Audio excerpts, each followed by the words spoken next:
Students, आज का हमारा टॉपिक है श्रुति।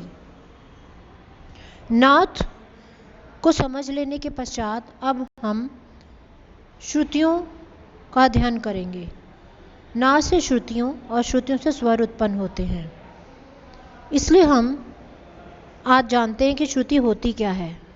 वह आवाज़ जो संगीत उपयोगी हो और कानों को साफ साफ सुनाई देने वाली हो और एक दूसरे से अलग अलग पहचाने जाने वाली हो, उसे श्रुति कहते हैं।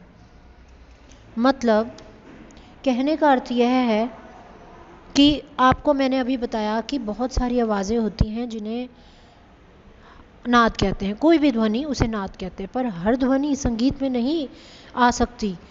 केवल संगीत उपयोगी ध्वनि अर्थात जो कानों को सुनने में मधुर लगे उसे ही संगीत उपयोगी नाद कहते हैं। तो इस डेफिनेशन में यही बताया है कि वह आवाज़ जो संगीत उपयोगी और कानों को साफ साफ सुनाई दे, एक दूसरे से अलग पहचाने जाने वाली हो, उसे श्रुति कहते हैं। एक दूसरे से अलग कैसे पहचाने जाने वाली हो? जैसे आपके स्वर है सा रे गा मा पा धा नी सा, तो हर स्वर का रेंज, हर स्वर की ध्वनि अलग है। सा से ऊपर रे, रे से ऊपर ग, ग से ऊपर मा से ऊपर पा से ऊपर धा, धा से ऊपर नी और नी से ऊपर सा। इस तरह इसकी आवाज़ भी अलग अलग है। इसलिए श्रुति इति श्रुति अर्थात वो आवाज़ जो सुनाई दे वह श्रुति है।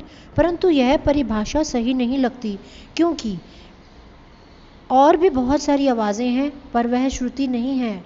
जो आवाज़ कर्णप्रिय है, जो आवाज़ मधुर है, वही श्रुति है। इस टेबल में आप देख रहे हैं हमारे ग्रंथकारों ने 22 श्रुतियाँ मानी हैं।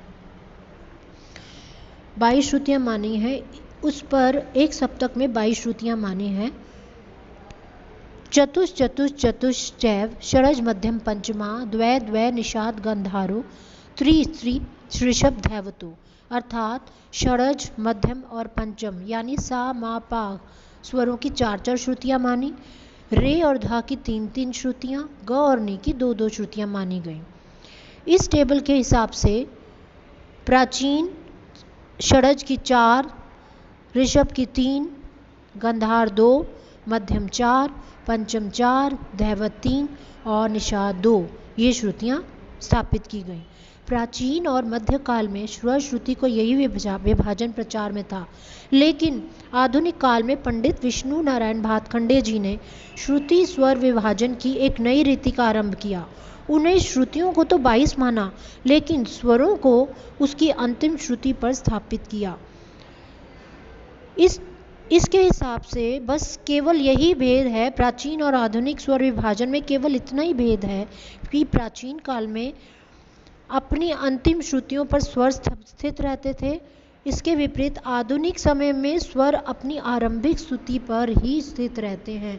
जैसे कि प्राचीन काल में सा चौथी श्रुति पर था, यही आधुनिक श्रुति विभाजन के हिसाब से पहली श्रुति पर स्थापित है।